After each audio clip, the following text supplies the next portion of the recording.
Hello friends, welcome to day trader Telugu and good evening. Sensex 87 points drop అయి 54,395 దగ్గర close అయితే, Nifty 5 points drop అయి 16,216 దగ్గర క్లోజ్ అయింది. Plus bank Nifty 345 points gain అయి 35,470 దగ్గర క్లోజ్ అయింది. అండ్ ఫర్దర్గా వీడియోలోకి వెళ్లే ముందు మన ఛానల్ 7 lakh మార్క్ అయితే క్రాస్ అయింది. అండ్ ఇప్పటి వరకు ఎటువంటి ఎఫర్ట్స్ అయితే మేము పెడుతూ వచ్చాము. అప్కమింగ్ టైమ్స్లో అనదర్ లెవెల్లోనే మేము వర్క్ చేస్తూ మీకు ఇంకా బెస్ట్ ఎఫర్ట్స్ ఇవ్వడానికి ప్రయత్నిస్తుంటాం. అండ్ ఇలా మమ్మల్ని సపోర్ట్ చేస్తూ ఎంకరేజ్ చేస్తున్న ప్రతి ఒక్కరికి కూడా థ్యాంక్ యూ సో మచ్. ఇవాళ మన మార్కెట్స్ ఒక ప్రైస్ యాక్టివిటీ ఆల్మోస్ట్ 12 o'clock దగ్గర నుంచి కూడా మార్కెట్లో వన్ డైరెక్షనల్ గా అప్ సైడ్ అయితే మూవ్ కనిపించింది. ఇది both Nifty and bank Nifty. Markets ఒక మూవ్ని అర్థం చేసుకునే ముందు ఒక ఇంపార్టెంట్ పారామీటర్ మనకి మార్కెట్స్ క్లోజ్ అయ్యాక July 8th ఈవినింగ్ మనకి అప్డేట్ అయింది. ఇక్కడ మీరు గమనిస్తే జూన్లో యూఎస్ ఎకానమీలో 3,72,000 జాబ్స్ అయితే యాడ్ అయ్యాయి. యాక్చువల్గా ఎక్స్పెక్ట్ చేసింది 2,70,000 2,50,000 ఉంటుందని. బికాస్ మార్కెట్ ఎకానమీ స్లో డౌన్లో ఉందేమో కాబట్టి ప్రీవియస్ టైమ్స్తో పోలిస్తే ఈసారి జాబ్స్ తక్కువ ఉంటాయని ఎక్స్పెక్ట్ చేస్తే ఎక్స్పెక్టేషన్స్ ని బీట్ చేస్తూ జాబ్స్ డేటా వస్తూ ఉండడం, ఎకానమీ రిలేటెడ్ ఉన్న negative concerns like growth related గా స్లో డౌన్ ఉంటుంది, ఆ రెసిషన్ ఉంటుందని వస్తున్న అప్డేట్స్ కి స్ట్రెంగ్త్ అయితే తగ్గిస్తుంది. బికాస్ జాబ్స్ ఇంతలా యాడ్ అవుతుంటే, పర్టికులర్లీ లాస్ట్ 6 months లో 3 million దగ్గరగా జాబ్స్ యాడ్ అవుతూ ఉంటే దెన్ ఎకానమీ స్లో డౌన్ అవుతుందనే ఒక స్టేట్మెంట్స్ కి వ్యాలిడిటీ తగ్గుతుంది. కాబట్టి అది మార్కెట్ నెగిటివ్ గా తీసుకుంది. ఇదేంటి జాబ్స్ యాడ్ అవుతుండడం ఎకానమీకి పాజిటివ్, అది మార్కెట్స్ కూడా పాజిటివ్ గా తీసుకోవాలి కదా అంటే ఎస్, ఇది మార్కెట్ పాజిటివ్ గా తీసుకునేదే ఎప్పుడు ఇన్ఫ్లేషన్ కంట్రోల్లో ఉంటే. కానీ రీసెంట్ టైమ్స్లో ఇన్ఫ్లేషన్ అధికంగా ఉంటూ ఉండేసరికి దాన్ని కంట్రోల్ చేయడానికి సెంట్రల్ బ్యాంక్స్ వాళ్ళు వడ్డీ రేట్లను పెంచుతున్నారు. ఇలా పెంచే ప్రయత్నంలో రీసెంట్గా జీడిపి డేటా మనకు వీక్గా వచ్చింది. And even consumer confidence index data కూడా వీక్గా వచ్చింది. ఈ రెండు వీక్గా వచ్చేసరికి ఎకానమీ ఏదైనా స్లోడౌన్లో ఉందేమో, ఈసారి ఫెడ్ వాళ్ళు అంత ఎక్కువగా అగ్రెసివ్గా రేట్లను పెంచరు అని మార్కెట్ అనుకునే లోపే ఈసారి జాబ్స్ డేటా స్ట్రాంగ్గా ఉండేసరికి ఓకే, ఎకానమీలో ప్రాబ్లం ఏం లేదు, మనం ఫోకస్ అంతా ఇన్ఫ్లేషన్ పై పెట్టచ్చు, అధికంగా వడ్డీ రేట్ని పెంచవచ్చు, 75 basis points దగ్గరగా ఈసారి హైక్ ఉంటుందేమో అని ఫెడ్ వాళ్ళు భావించి ఈసారి 75 basis points వడ్డీ రేట్లను పెంచుతారేమో అని మార్కెట్ భయపడుతూనే ఈ జాబ్స్ డేటా పబ్లిష్ అయ్యాక ఈక్విటీ మార్కెట్స్ రిలేటెడ్గా కొంత నెగిటివ్ ప్లే అయితే చేసింది. ఈ మ్యాక్రో ఎకానమీ డేటా అంతటిని కూడా 2 factorsగా డివైడ్ చేయండి. ఒకటి ఎకానమీ రిలేటెడ్గా జాబ్స్ డేటా కానీ జీడిపి కానీ వెరీ ఇంపార్టెంట్. దీంతోపాటు కన్స్యూమర్ కాన్ఫిడెన్స్ ఇండెక్స్ అని, ఐఐపి అని, రీటైల్ అండ్ హోల్సేల్ సేల్స్ అని ఇవన్నీ వస్తుంటాయి. వీటన్నిటి డేటా బాగుందనుకోండి, ఎకానమీ మంచిగా గ్రో అవుతున్నట్టు. కానీ దానికి ప్యారలల్గా ఇన్ఫ్లేషన్ డేటా కూడా వస్తుంటుంది. అందులో మెయిన్గా సిపిఐ ఇన్ఫ్లేషన్ గురించి చూస్తుంటాం. అది పెరిగిపోతుంటే బయట ధరలు పెరిగిపోతున్నట్టు. ఈ central banks like US fed కానీ ఆర్బీఐ కానీ వీరుండింటిని బ్యాలెన్స్ చేయాలని చూస్తాయి, ఎకానమీని అండ్ ఇన్ఫ్లేషన్ని.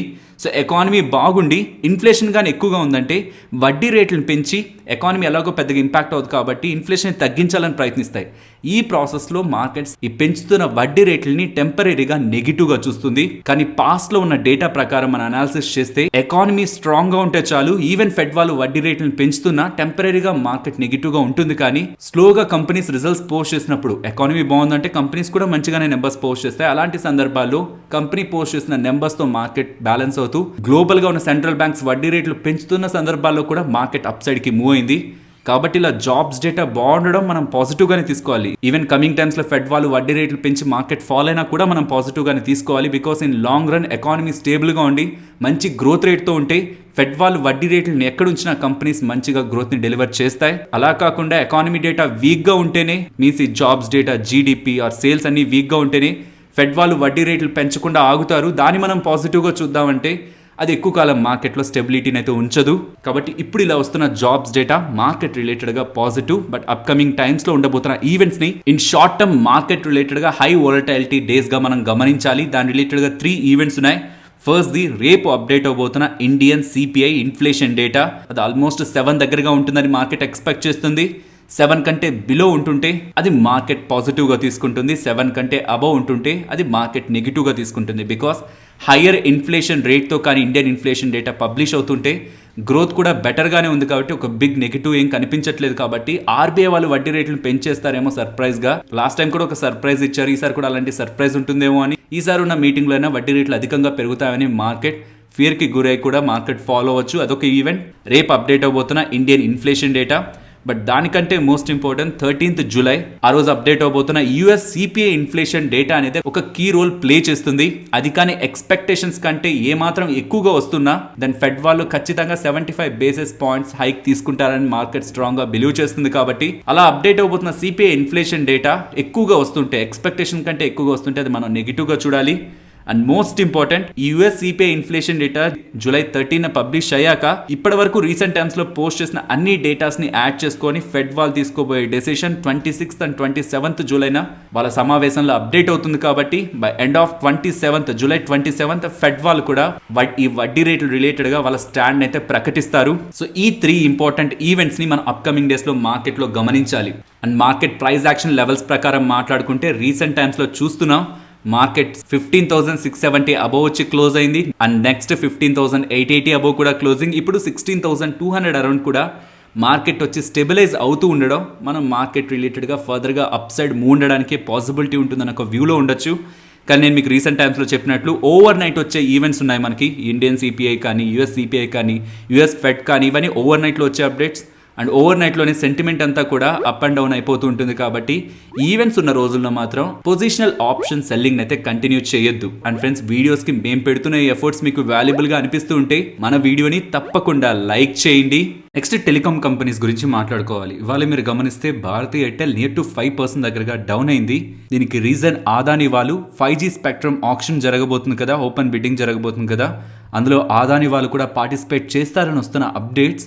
ఓకే, లైక్ రిలయన్స్ వాళ్ళు జియోతో టెలికాం ఇండస్ట్రీని డిస్టర్బ్ చేసినట్టు అదానీ వాళ్ళు కూడా టెలికాం ఇండస్ట్రీలోకి యాజ్ ఎ టెలికాం ప్లేయర్ గా రావాలని చూస్తున్నారు. అందుకే ఈ స్పెక్ట్రమ్ ఆప్షన్ లో పాల్గొనబోతున్నారని ఫస్ట్ మనకి మార్కెట్స్ లో అప్డేట్ వచ్చింది. 5G స్పెక్ట్రమ్ ఆప్షన్స్ లో అదానీ వాళ్ళు పాల్గొంటారు అని తర్వాత మార్కెట్ లో స్పెక్యులేషన్ అరైజ్ అయింది. బట్ దాని తర్వాత అదానీ వాళ్ళు ఒక మీడియా స్టేట్మెంట్ ని ఇస్తూ మేము ఈ 5G స్పెక్ట్రంలో పాల్గొంటున్నది మా own companies, Adani Power, Adani Ports or Adani Enterprises, ఇలాంటి బిజినెస్లు అన్ని కనెక్టెడ్గా ఉన్న వీళ్ళ బిజినెస్కి ప్రైవేట్ నెట్వర్క్ సొల్యూషన్స్ని ప్రొవైడ్ చేయడం కోసం, మీన్స్ వీళ్ళ ఓన్ నెట్వర్క్ని వీళ్ళ ఓన్ స్పెక్ట్రమ్ నుంచే ప్రొవైడ్ చేసుకోవడం కోసం వీళ్ళు ఇలా 5G స్పెక్ట్రంలో పాల్గొంటున్నారు. కానీ కన్స్యూమర్కి సర్వీసెస్ని అందించేలా like Airtel, Vodafone Idea, Jio వాళ్ళు అందిస్తున్న సర్వీసెస్లా వీళ్ళు ప్లాన్ చేయట్లేదు అనేలా అదానీ వాళ్ళు అప్డేట్ అయితే చేశారు. ఓకే, మరి క్లారిటీ ఇచ్చారు కదా, ఎయిర్టెల్ ఎందుకు డ్రాప్ అయింది. ఈ టెలికాం ప్లేయర్స్కి మనలాంటి రీటైలర్స్ దగ్గర నుంచి రెవెన్యూ వస్తుంది అండ్ ఎంటర్ప్రైజెస్ దగ్గర నుంచి కూడా, మీన్స్ బిగ్ కంపెనీస్ దగ్గర నుంచి కూడా యాజ్ ఎ నెట్వర్క్ ప్రొవైడర్స్గా వీళ్ళకి రెవెన్యూస్ వస్తూ ఉంటాయి. రిలయన్స్ వాళ్ళు ఎలాగో వాళ్ళ ఓన్ నెట్వర్క్ని వాడుకుంటున్నారు. అండ్ నెక్స్ట్ సెగ్మెంట్లో గ్రూప్ ఆఫ్ కంపెనీస్గా మెయింటైన్ చేసిన అదానీ వాళ్ళు కూడా ఇప్పుడు 5G స్పెక్ట్రంలో పాల్గొని వాళ్ళ బిజినెస్కి వాళ్ళే నెట్వర్క్ని బై చేసుకుంటే దెన్ టెలికాం కంపెనీస్ ఒక రెవెన్యూస్, పర్టికులర్లీ ఎయిర్టెల్ ఒక రెవెన్యూస్ ఇంపాక్ట్ అవుతుందని మార్కెట్ భావిస్తూ స్టాక్ ఇవాళ డౌన్ అయింది. ఇది ఒకటే కాదు, అదానీ వాళ్ళు స్లోగా 5G స్పెక్ట్రమ్ ఆప్షన్లో పాల్గొని స్పెక్ట్రమ్ని తీసుకొని మేబీ ఇప్పుడు ఎంటర్ అవ్వకపోవచ్చేమో, బట్ ఇలా స్పెక్ట్రమ్ని అక్వైర్ చేస్తూ డౌన్ ద లైన్ నెక్స్ట్ 5 yearsలో అయినా వాళ్ళ కన్స్యూమర్ సెగ్మెంట్లోకి ఎంటర్ అవ్వరని గ్యారంటీ ఏంటని గోల్డ్మ్యాన్ సాక్స్ వాళ్ళు క్వశ్చన్ చేస్తూ టెలికాం ఇండస్ట్రీలోకి అదానీ వాళ్ళని కూడా ఇప్పుడు ఒక కాంపిటీటర్లా చూడాల్సి వస్తుందని ఇలా కామెంట్స్ చేస్తుండేసరికి ఇది కూడా టెలికాం కంపెనీస్ పై ప్రెషర్ని క్రియేట్ చేసింది.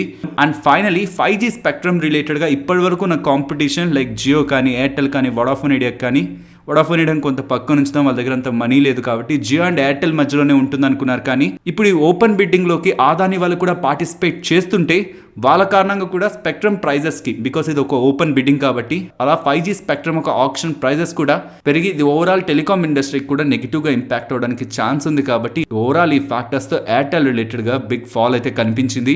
ఇలా 5G స్పెక్ట్రమ్లోకి అదానీ వాళ్ళు ఎంటర్ అవుతున్నారని వస్తున్న అప్డేట్స్ తర్వాత ప్రెసెంట్ ట్రబుల్స్లో ఉన్న వోడాఫోన్ ఐడియాని అదానీ గ్రూప్ అక్వైర్ చేస్తుందన్న స్పెక్యులేషన్స్ కూడా మార్కెట్లోకి ఫ్లో అయ్యాయి. సో ఈ రీజన్స్ తో ఇవాళ ఎయిర్టెల్ డ్రాప్ అవుతూ వోడాఫోన్ ఐడియా మాత్రం స్ట్రాంగ్ గా గెయిన్ అయింది. కానీ ఇలాంటి స్పెక్యులేషన్స్ వోడాఫోన్ ఐడియా రిలేటెడ్ గా ప్రీవియస్ గా చాలా సార్లు వచ్చాయి, పర్టికులర్లీ ఫండ్ రైజింగ్ రిలేటెడ్ గా అండ్ బిగ్ ప్లేయర్స్ ఇన్వెస్ట్ చేస్తున్నారనేలా. కానీ ఎప్పుడూ కూడా ఫైనల్ అప్డేట్ మనకి రాలేదు. కాబట్టి ఈవెన్ ఫైనలైజ్ అవుతున్న తర్వాత హయ్యర్ ప్రైస్లో కొంటున్నా తప్పలేదు. కానీ ఇలా ఎక్కడో సోషల్ మీడియా ప్లాట్ఫామ్స్లో వస్తున్న 1-2 అప్డేట్స్తో మనం ఎంటర్ అయినట్లయితే జరిగితే రివార్డ్ బెటర్గా ఉంటుందేమో, జరగకపోతే రిస్క్ కూడా అలానే ఉంటుంది. అండ్ జియోని హోల్డ్ చేసిన రిలయన్స్ ఇండస్ట్రీస్ పాజిటివ్గానే ఉంది, బికాస్ వాళ్ళకి జియో ఒక బిజినెస్ కాదు ఇతర బిజినెస్లు కూడా ఉన్నాయి కాబట్టి. నెక్స్ట్ హిమాద్రి స్పెషాలిటీ కెమికల్స్ గురించి మాట్లాడుకోవాలి. లాస్ట్ వీక్లోనే ఆల్మోస్ట్ 38% దగ్గరగా పెరిగిన స్టాక్ ఇవాళ అనదర్ 9-10% దగ్గరగా స్టాక్ ప్రైస్ లో ర్యాలీ కనిపించింది. దీనికి రీజన్ ఎప్పటి నుంచో ప్రమోటర్ గ్రూప్ మధ్యలో ఉన్న ఇష్యూస్ ని వాళ్ళు సెటిల్ చేసుకుంటూ ఇప్పటి వరకు ప్రమోటర్ లెవెల్లో 2 ఫ్యామిలీస్ మధ్యలో ఇష్యూస్ రన్ అయ్యాయి. ఒకటి BLC ఫ్యామిలీ ఇంకొకటి ఎస్ఎస్సి ఫ్యామిలీ, బిఎల్సి ఫ్యామిలీ వాళ్ళు 1.49% వాటాని హోల్డ్ చేస్తుంటే అండ్ ఎస్ఎస్సి ఫ్యామిలీ వాళ్ళు 45.43% వాటాని హోల్డ్ చేస్తూ ప్రెసెంట్ ఎండి అండ్ సిఇఓ బాధ్యతలను కూడా ఈ ఫ్యామిలీ అండర్ వాళ్ళు చూసుకుంటున్నారు. అండ్ ప్రెసెంట్ వస్తున్న అప్డేట్స్ ప్రకారం బిఎల్సి ఫ్యామిలీ వాళ్ళు, బ్యాంకిల్ లాల్ చౌదరి ఫ్యామిలీ వాళ్ళు ఇప్పటి వరకు కూడా వాళ్ళ ప్రమోటర్ స్టేటస్ ని వదులుకుంటున్నారని, వాళ్ళకి మేనేజ్మెంట్ రిలేటెడ్ గా ఎటువంటి కంట్రోల్ ఉండబోదని అండ్ వాళ్ళని పబ్లిక్ షేర్ హోల్డర్స్ గా క్లాసిఫై చేయాలనేలా వాళ్ళ ఎక్స్చేంజెస్ కి అప్డేట్ చేస్తూ ఉండడం ఇప్పటి వరకు ఎస్ఎస్సి ఫ్యామిలీకి మీన్స్ శ్యామ్ సుందర్ ఫ్యామిలీకి అండ్ బిఎల్సి ఫ్యామిలీ, బ్యాంకీ లాల్ చౌదరి ఫ్యామిలీకి ఉన్న ఇష్యూస్ని ఇప్పుడు సెటిల్ చేసుకుంటూ బిఎల్సి ఫ్యామిలీ వాళ్ళ కంట్రోల్ని వదులుకుంటూ మేనేజ్మెంట్ కంట్రోల్ నుంచి పక్కకు తప్పుకుంటూ పబ్లిక్ షేర్ హోల్డర్స్గా క్లాసిఫై చేయమని అడుగుతూ ఉండడం ఎప్పటి నుంచో ఉన్న ఓవర్ హ్యాంగ్, ప్రమోటర్స్ మధ్యలో ఉన్న ఓవర్ హ్యాంగ్ కి ఎండింగ్ ఇస్తుండేసరికి మేనేజ్మెంట్ రిలేటెడ్ గా ఉన్న అన్సర్టనిటీ క్లియర్ అవుతూ ఉండడంతో స్టాక్ వాళ్ళు గెయిన్ అయింది. నెక్స్ట్ టీసీఎస్ వాళ్ళు 8th జూలైన నెంబర్స్ ని పోస్ట్ చేశారు. నెంబర్స్ తో పాటు ₹8 పర్ షేర్ డివిడెండ్ ని కూడా ప్రకటించారు. నెంబర్స్ మీకు డేటా స్క్రీన్ పైన ఉంటుంది, బట్ ఓవరాల్గా సింప్లిఫై చేసి మాట్లాడుకుందాం ఎక్కడ నెగిటివ్ అయింది, ఎందుకు స్టాక్ ఇవాళ డౌన్ అయిందని. టాప్ లైన్ రెవెన్యూలో బాగానే ఉంది. Dollar revenue growth 1.25%, constant currency revenue growth 3.5%. Top line last క్వార్టర్తో క్వార్టర్ అండ్ క్వార్టర్ బేసిస్లో కంపేర్ చేసినప్పుడు ఎక్స్పెక్టెడ్లోనే నెంబర్స్ వచ్చాయి, అక్కడ ప్రాబ్లం ఏం లేదు. కానీ మార్జిన్స్లో, ఎబిడా మార్జిన్స్లో 190 బేసిస్ పాయింట్స్ దగ్గరగా లాస్ట్ క్వార్టర్తో పోలిస్తే ఈ క్వార్టర్లో మార్జిన్స్లో డిక్లైన్ కనిపించింది. మార్జిన్స్ ఇంతలా ఫాలో అవడానికి మెయిన్ రీజన్ వీళ్ళ అట్రిషన్ రేట్ 19.7%గా ఉంది. టీసీఎస్ రిలేటెడ్గా ఇది ఒక బిగ్ నెంబర్. ఇప్పటివరకు ఈ నెంబర్ని మనం రీసెంట్ క్వార్టర్స్లో ఎప్పుడు మనం చూడలేదు. అట్రిషన్ పెరిగిపోవడం కారణంగా ఏంటి, దానివల్ల డ్యామేజ్ ఏంటి ఐటీ కంపెనీ కంటే, ఒక కంపెనీ ఒక ఆర్గనైజేషన్లో ప్రెసెంట్ వర్క్ చేస్తున్న ఎంప్లాయీస్ ఆ కంపెనీని వదిలి వెళ్ళిపోతుంటే ఆ ఎంప్లాయీస్ రిలేటెడ్గా ప్రీవియస్ కంపెనీ ఖర్చు పెట్టింది అండ్ కొత్తగా వచ్చే ఎంప్లాయీస్ రిలేటెడ్గా కంపెనీ ఖర్చు పెట్టాల్సిన మనీ ఎక్కువగా ఉంటుంది. ఇనిషియల్ స్టేజెస్లో ఒక ఎంప్లాయీ రిలేటెడ్గా కంపెనీ పెట్టే మనీ అనేది, స్పెండింగ్ అనేది పెరిగిపోతూ ఉంటుంది. ఇలా అట్రిషన్ రేట్ పెరిగిపోతూ ఉండడం కారణంగా ప్రెసెంట్ ఈ ఐటీ కంపెనీస్ ఒక ఎక్స్పెన్సెస్లో నియర్లీ 70% ఎక్స్పెన్సెస్ ఈ అట్రిషన్ కారణంగానే అవుతూ ఉండడం అండ్ ఈవెన్ టీసీఎస్ వాళ్ళు కూడా ఇలా అట్రిషన్ నెంబర్ని హైయర్గా చూపిస్తూ మార్జిన్స్ రిలేటెడ్గా వస్తున్న ఈ డిక్లైన్తోనే ఇవాళ స్టాక్లో మనకి ఫాల్ కనిపించింది. అండ్ వీళ్ళు ప్రకటించిన ₹8 డివిడెండ్కి రికార్డ్ డేట్ని 16th జూలైగా డిక్లేర్ చేశారు. నెక్స్ట్ డీమార్ట్ నెంబర్స్ గురించి మాట్లాడుకోవాలి. ఎంటైర్ నెంబర్స్ సాలిడ్గా ఉన్నాయి. ఇప్పటివరకు క్వార్టర్లీ సెగ్మెంట్లో ఈ నెంబర్స్ మీన్స్ రెవెన్యూస్లో కానీ, ఎబిడాలో కానీ, నెట్ ప్రాఫిట్లో కానీ ఇలాంటి నెంబర్స్ని ఇప్పటి వరకు డీమార్ట్ వాళ్ళు ప్రకటించలేదు.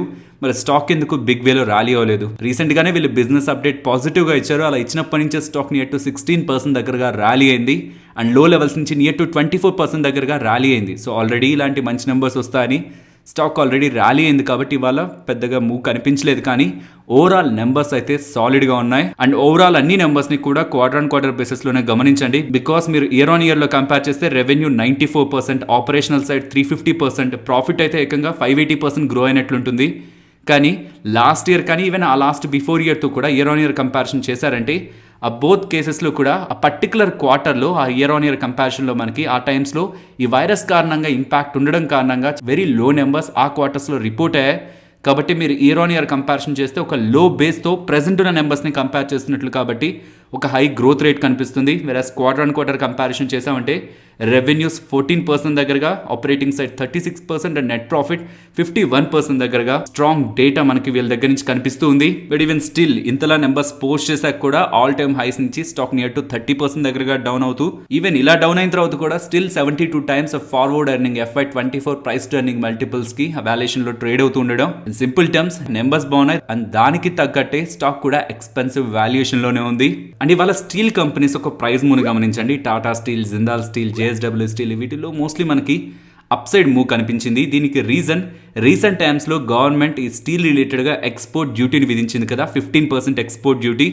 దాని రిలేటెడ్గా ఇండియన్ స్టీల్ అసోసియేషన్ వాళ్ళు అండ్ ఈవెన్ కొన్ని స్టీల్ కంపెనీస్ వీళ్ళందరూ కలిసి గవర్నమెంట్కి ఒక నివేదికను అందించారని, స్టీల్ రిలేటెడ్గా పర్టికులర్లీ కొన్ని సెగ్మెంట్స్లో apart from TMT, rebars and wire rods ఇవి కాకుండా ఉన్న వేరియస్ ప్రొడక్ట్స్ రిలేటెడ్గా ఎక్స్పోర్ట్ డ్యూటీని విధిస్తే అది స్టీల్ కంపెనీస్కి మంచిది కాదు. బికాస్ అవి డొమెస్టిక్గా కూడా పెద్దగా ఉపయోగపడవు. ఈవెన్ వాటి మీద మీరు డ్యూటీని విధించిన ఇన్ఫ్లేషన్ కూడా పెద్దగా కాంట్రిబ్యూట్ చేయదు. బికాస్ ఆ ప్రొడక్ట్ని ఇండియాలో ఉన్న ప్రజలు ఎక్కువగా వాడరు. TMT, రీబార్స్ కానీ, వైర్ రాడ్స్ కానీ కన్స్ట్రక్షన్లో యూజ్ అయ్యేవి ఏవైతే ఉన్నాయో వాటిపైన విధించడంలో తప్పులేదు, కానీ యూజ్ అవ్వని ప్రొడక్ట్స్ కూడా, ఇండియాలో ఎక్కువ యూజ్ అవ్వని ప్రొడక్ట్స్ మీద కూడా ట్యాక్స్ ని ఎక్కువగా విధించేస్తే, ఎక్స్పోర్ట్ చేయకుండా చేస్తే డొమెస్టిక్ గాను ఎటువంటి కన్సంప్షన్ లేదు అండ్ ఎక్స్పోర్ట్ మార్కెట్ కూడా మాకు అవైలబిలిటీ లేకుండా చేసినట్లు అవుతుంది. కాబట్టి వాటి గురించి ఇంకొకసారి ఆలోచించాలనేలా గవర్నమెంట్ ని అప్రోచ్ అయినట్లు అండ్ గవర్నమెంట్ కూడా దాని రిలేటెడ్ గా డిస్కషన్స్ చేస్తున్నట్లు మార్కెట్ లో అప్డేట్స్ వస్తుండడం, బ్లూంబర్గ్ వాళ్ళు ఇది రిపోర్ట్ చేస్తుండేసరికి ఓవరాల్ అన్ని స్టీల్ స్టాక్స్ లో కూడా మనకి మూవ్ కనిపించింది up side. Next public sector undertaking banks గురించి మాట్లాడుకోవాలి. బిజినెస్ స్టాండర్డ్ వాళ్ళు చెప్తున్నది గవర్నమెంట్ ప్రెసెంట్ ఈ పబ్లిక్ సెక్టార్ అండర్టేకింగ్ బ్యాంక్స్ లో ఉన్న గవర్నమెంట్ వాటాని సెల్ చేయడానికి ఆలోచిస్తుందని అండ్ ఏ ఒక ఇండివిజువల్ ఇన్వెస్టర్ అయినా అప్ టు 10% వరకు పబ్లిక్ సెక్టార్ అండర్టేకింగ్ బ్యాంక్స్ లో వాటాని బై చేసేందుకు అలో చేయాలనేలా గవర్నమెంట్ ఆలోచిస్తుందని అండ్ ఈ రూల్స్ ని, ప్రపోజ్డ్ రూల్స్ ని మాన్సూన్ సీజన్ లో పార్లమెంట్ లో ప్రవేశపెడతారని గవర్నమెంట్ అఫీషియల్స్ దగ్గర నుంచి వస్తున్న సోర్సెస్ అంటూ బ్లూంబర్గ్ అలాగే బిజినెస్ స్టాండర్డ్ వాళ్ళు రిపోర్ట్ చేస్తుండేసరికి కొన్ని పబ్లిక్ సెక్టార్ అండర్టేకింగ్ బ్యాంక్స్ లో కూడా మనకి ర్యాలీ కనిపించింది. నెక్స్ట్ పేటిఎం గురించి మాట్లాడుకోవాలి. పేటిఎం వాళ్ళు బిజినెస్ డేటాని పబ్లిష్ చేశారు. అందులో total loan value, disbursements and gross merchandise value వీటి రిలేటెడ్ గా year on year comparison and recent డేటాతో కంపేర్ చేస్తుంటే సిగ్నిఫికెంట్ గ్రోత్ కనిపిస్తుండేసరికి ఇలా పాజిటివ్ గా పోస్ట్ చేసిన బిజినెస్ డేటాతో స్టాక్ ఇవాళ మనకి గెయిన్ అయింది. నెక్స్ట్ మహేంద్ర అండ్ మహేంద్ర గురించి మాట్లాడుకోవాలి. మహేంద్ర అండ్ మహేంద్ర రిలేటెడ్ గా కొన్ని broking and rating agencies previous గా ఇచ్చిన టార్గెట్ ని అప్గ్రేడ్ చేస్తున్నాయి. ఇదొకటి. దీనికి అడిషన్ గా మహేంద్ర వాళ్ళు రీసెంట్ గా XUV 400 ని, ప్రెసెంట్ ఉన్న XUV 300 కి ఎలక్ట్రిక్ వెహికల్ మోడల్ XUV 400 ని అప్కమింగ్ టైమ్స్ లో మార్కెట్ లోకి తీసుకొచ్చి బై మార్చ్ అండ్ 2023 లో సేల్స్ ని స్టార్ట్ చేస్తారని అప్డేట్ చేశారు కదా. ఈ ఎలక్ట్రిక్ వెహికల్ రిలేటెడ్ గా మహేంద్ర అండ్ మహేంద్ర వాళ్ళకి LG ఎనర్జీ సొల్యూషన్స్ వాళ్ళు బ్యాటరీస్ ని సప్లై చేస్తారనేలా అండ్ ఈ XUV 400 మోడల్ కాంపాక్ట్ ఎలక్ట్రిక్ ఎస్యూవీని, ఆ మోడల్ ఎలా ఉంటుందన్న లుక్ ని వీళ్ళు సెప్టెంబర్ లో రిలీజ్ చేస్తారని జపాన్ రిలేటెడ్ గా FN న్యూస్ వాళ్ళు అప్డేట్స్ చేస్తూ ఉండేసరికి కూడా ఈవీ సెగ్మెంట్ రిలేటెడ్ గా వీళ్ళు కొంత ఫాస్ట్ గానే వెహికల్ ని బయటికి తీసుకురావాలని, దాని రిలేటెడ్ గా బ్యాటరీస్ రిలేటెడ్ గా కూడా LG ఎనర్జీ వాళ్ళతో టైప్ కుదుర్చుకున్నారనేలా మార్కెట్ భావిస్తూ ఇలాంటి పాజిటివ్ అప్డేట్స్ వస్తుండేసరికి స్టాక్ దానికి వాళ్ళ రియాక్ట్ అయింది. Nifty, bank Nifty support and resistance present ఉన్న లెవెల్స్ నుంచి డౌన్ సైడ్ కి వెళ్తుంటే 16,170 వాళ్ళ మీరు గమనిస్తే గ్యాప్ డౌన్ అయ్యాక అక్కడ రెసిస్టెన్స్ ఫేస్ చేసింది కాబట్టి అండ్ ప్రీవియస్ గా కూడా అక్కడే సపోర్ట్ దొరికింది కాబట్టి నిఫ్టీకి ఈసారి డౌన్ అవుతున్నప్పుడు ఇది ఒక ఇంపార్టెంట్ ప్రైస్ యాక్షన్ లెవెల్ గా గమనించవచ్చు. అండ్ అప్ సైడ్ కి వెళ్తుంటే 16,260 అండ్ అబౌవ్ 16,340. ఒకవేళ 16,170 బ్రేక్ అయ్యి డౌన్ సైడ్ కి వెళ్తుంటే 16,080 ఆర్ 90 10 పాయింట్ జోన్ ని సపోర్ట్ గా గమనించవచ్చు. అండ్ బ్యాంక్ నిఫ్టీ ప్రెసెంట్ ఉన్న లెవెల్స్ నుంచి అప్ సైడ్ కి వెళ్తుంటే 35,470 టు 35,520. ఆ 50 పాయింట్ జోన్ ని కొంత గమనించండి, బికాస్ ఈ జోన్ దగ్గర ప్రీవియస్ గాను అండ్ ఈవెన్ ఇవాళ కూడా రెసిస్టెన్స్ ఫేస్ చేసింది. బట్ డౌన్ సైడ్ కి వస్తుంటే 35,180 అండ్ ఆ below 34,990. Next Nifty option chain డేటాని గమనిస్తే వీక్లీ అండ్ మంత్లీ ఎక్స్పైరీస్ లో ఉన్న కాంట్రాక్ట్ డేటా ప్రకారం ప్రెసెంట్ ఉన్న లెవెల్స్ లో స్ట్రాంగ్ గా రైటింగ్ జరుగుతున్నదైతే 16,500 దగ్గరే అండ్ ఈవెన్ రీసెంట్ టైమ్స్ లో డౌన్ సైడ్ కి వెళ్తున్నా అగైన్ రికవర్ అయ్యి అప్ సైడ్ కి వస్తుంది కాబట్టి నియర్ కాల్ కాంట్రాక్ట్స్ లో పెద్ద డేటా అయితే బిల్డ్ అవ్వట్లేదు. సో స్ట్రాంగ్ ఓఐ డేటా బిల్డ్ అవుతున్నది 16,500 అండ్ డౌన్ సైడ్కి వస్తుంటే 16,000 దగ్గర ఇంట్రాడే అండ్ ఓవరాల్ గా కూడా సిగ్నిఫికెంట్ డేటా బిల్డ్ అవుతుంది అండ్ ఆ సేమ్ లెవెల్ దగ్గర కాల్ సైడ్ కూడా పెద్దగా రైటింగ్ కనిపించట్లేదు కాబట్టి 16,000 to 16,500 ఇన్ బిట్వీన్ మార్కెట్ ఉంటుందనేలా కాల్ అలాగే పుట్ రైటర్స్ భావిస్తున్నారు. బట్ కొంత సేఫ్ సైడ్ చూడాలనుకుంటే down side 15,800 and up side 16,500. Finally ఇది ఫ్రెండ్స్ మన వీడియో.